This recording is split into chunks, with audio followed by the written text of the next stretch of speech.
Hey, thanks for watching another video from weldingtipsandtricks.com. Today we're doing a multi-pass TIG weld on a big chunk of stainless steel. I pulled this out of the scrap bin. It was cut off of a big roller that we shortened, and it's a big chunk of like 3-inch thick stainless turned down to about 2-inch, and it's just begging to put a multi-pass weld on there. It's just like a big heavy wall socket weld. So I'm going to show a little walk in the cup technique today on this thing first, and then we'll do some freehanding as well later on in the final pass. The walk in the cup, the first pass is actually more like wiggling the cup like this, just wiggling it.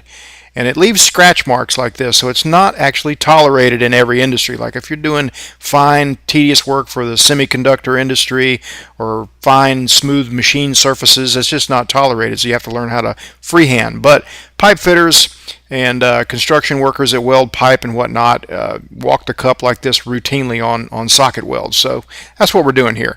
The first pass, again, we're just wiggling the cup back and forth. The reason it works so well is it maintains your torch angle. And each time you wiggle the torch back and forth, it tends to move at about the same increment, so it gives you a nice even pattern on your weave ripples and stuff.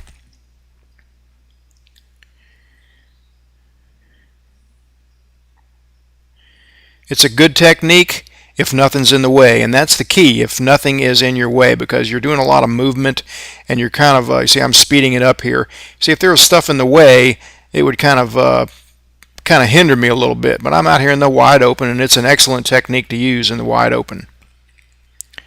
Now we'll put the second pass on there, and the second pass is not just wiggling the cup. You're more like, it's like you were walking a 55-gallon drum across the floor back and forth. So you roll it one way, and then you kind of have to tilt it the other way and then roll it back the other way. So if you've ever done that, you'll know what I'm talking about. If you've never done it, just get a glass and sit at your kitchen table and you can roll it, and you'll see what I'm talking about. Either way, it tends to put nice even ripples, because again, it keeps your electrode angle the same.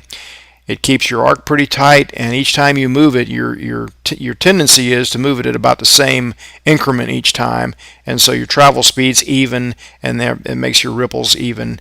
It's a good technique. It's just not always possible to do it. Alright, there is a total of 3 passes, a root pass and then 2 passes on top of that. Now there are times when that wouldn't be enough, so we're going to go ahead and put 3 more beads on this. Now I'm using a rigid 17 air-cooled torch here. Not my favorite style torch, but sometimes you got to live with what you got. You can see I got to position my hand here to get the right angle, or if I'm coming in from this angle, I've got to, it's not a flex head, so I can't just get any angle I want, in other words. But you make do.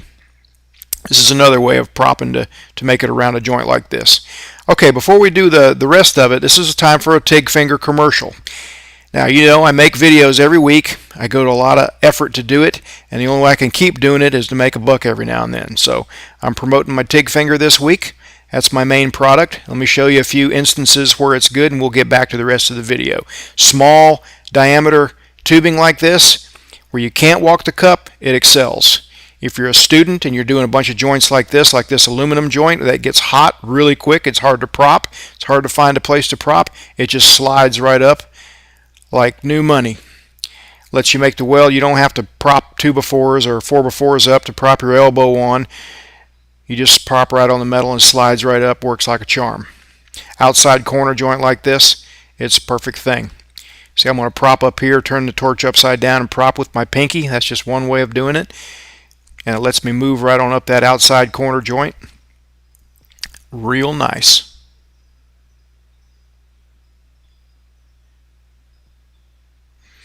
Okay, one more thing. The inside corner, or even a T-joint, the heat gets trapped and it'll really cook your knuckles sometimes.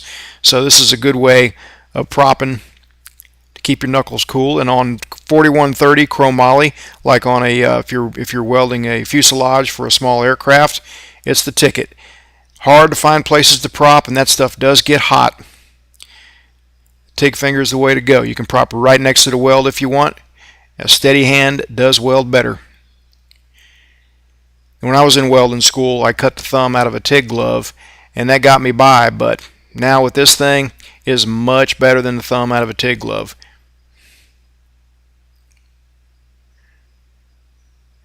Just some chromoly coped joints right here. I also even use it on stick welding sometimes for a joint like small diameter pipe on a 6G. But okay, that's enough for the commercial. We're back to the real deal now. Now, you said I didn't really care for that other torch. This torch is the bomb. It's a CK Flex Lock. This is an air-cooled 17 style. The red thing there is actually a gas valve. I'm not using it today because I've got a machine that doesn't require that. But you see, I can get any angle I want. Absolutely any angle I want with the Flex Lock torch. So if I want to prop like this, I got a real favorable angle there. You can see that I've got the stubby gas lens kit on this thing again. So this 17 style torch here actually feels more like a 9 air cooled as far as the size and the what you can do with it. Now if I want to come in at it from this angle, that's no problem either. I just changed the swivel thing there, and I got a good angle this way. All right, we're about to show the arc shots on the next 3 passes. It's going to let me travel a long way right here with this torch angle and propping with the TIG finger. Now by this time I've got 3 passes on this chunk of stainless.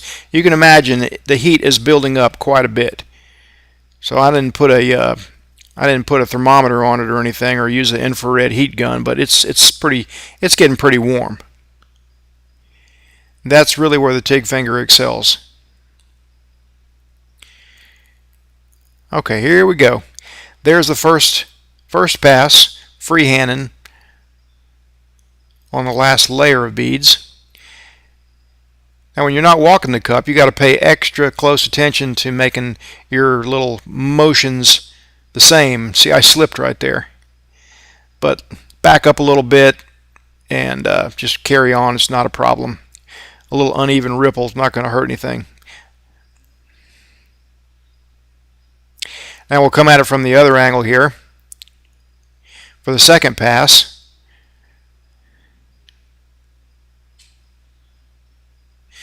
And again, I'm using a 1/8 filler rod here. I use 130 amps all the way out. I'm using a 3/32, which is a 2.4 millimeter electrode, 2% thoriated. I just happen to pick up a thoriated. I generally use 2% lanthanated for everything. And I'm using 20 CFH on the argon flow meter with a number 7 gas lens cup here. And that's the final cover pass. Okay, that's it for today.